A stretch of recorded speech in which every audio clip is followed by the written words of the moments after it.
I'm sure you've noticed that a lot of people who enter your Shopify store will not place an order. Some of them will look at particular blog posts and leave. Maybe they'll look at your main website and leave. Some of them will go to your catalog pages and look at products, specific product, and leave.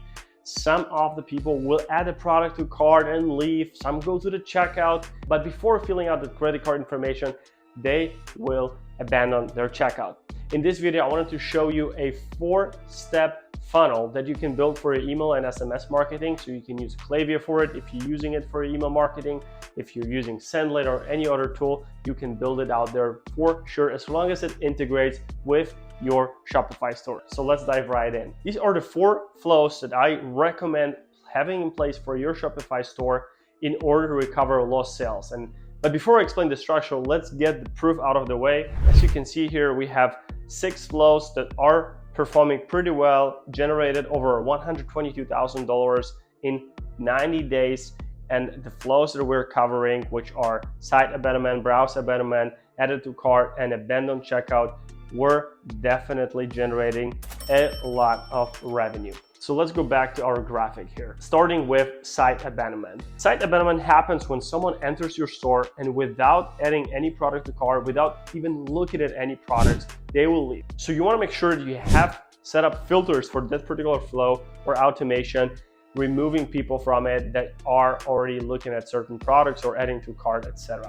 For site abandonment flow, I recommend 1 to 2 emails and 1 text or 1 SMS campaign that you can send. Make it funny. I like to see this email as staying top of mind. What it means is basically you want to make sure that you recommend whatever collection pages you have, maybe not even specific products, but collections. Unless you have only a few products in your store, make it funny. For example, we had a customer who had catalog pages for specific zodiac signs. So we came up with this idea to add pictures of each zodiac sign or a symbol of that particular zodiac sign in that email, and people could click it and that will take them to a page or catalog page dedicated to all the Scorpions or whatever zodiac sign they were. It was interactive. A lot of people gave us a really good feedback on that. So that is how we like to structure site abandonment flow.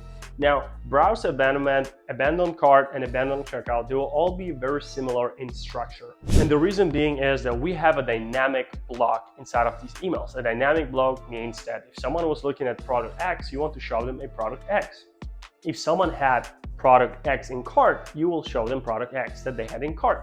If they had product X, Y, and Z, at the checkout level, you'll show them all of these products, and these blocks are dynamic. Here's a typical structure of that email. Starting from the top, of course, you have your logo, maybe a hero image.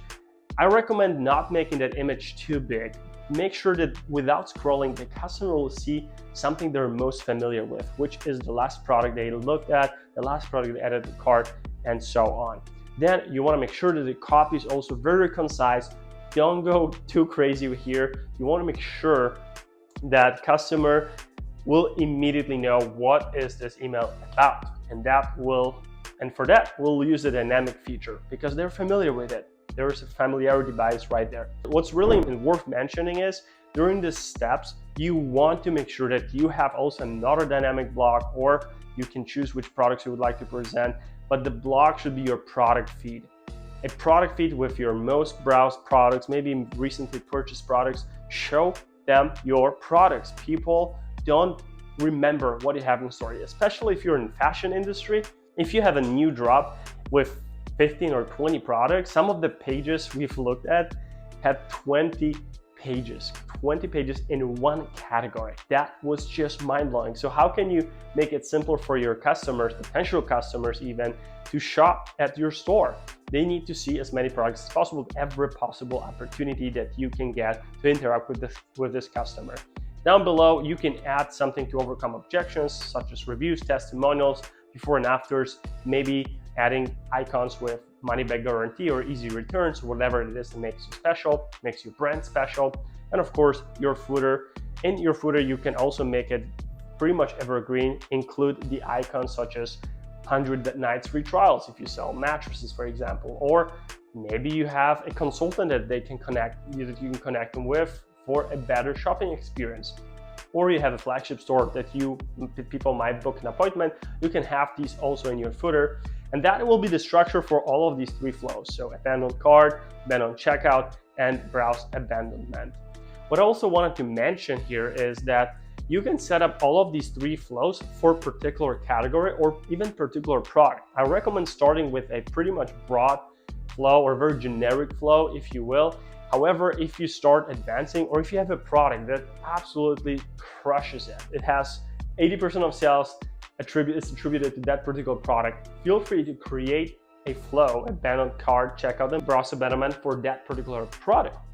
Will make sense. You can go really deep and explain what are the benefits of that particular products, what are the before and afters, what makes it unique, what are the ingredients, and you can even expand. You don't have to stick to the schedule that we see, which is 1 email or 2 emails and 1 or 2 texts. And at this point, you can be very specific in those 2 or 3 emails or 2 or 3 texts that you're sending to that customer during that customer journey. Lastly, you might think that most of the people reach the checkout stage and that flow will outperform every other flow. In the example before in this video, showed that browse abandonment was outperforming the flow. Sometimes you will see site abandonment flow outperforming any other flow. Why? That depends on the season. What is the traffic that is coming to your store? If this is Black Friday, Cyber Monday weekend or week, you will see a lot of people entering a store that maybe don't have that really strong intention of buying your products. They just they saw an ad, or maybe someone told them about you, they Googled it, they clicked the store, and they left.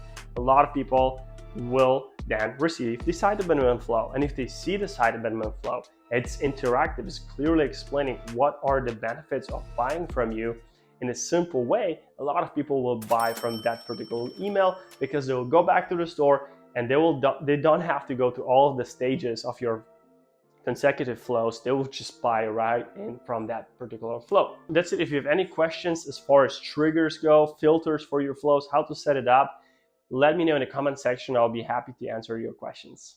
I'll see you in the next video.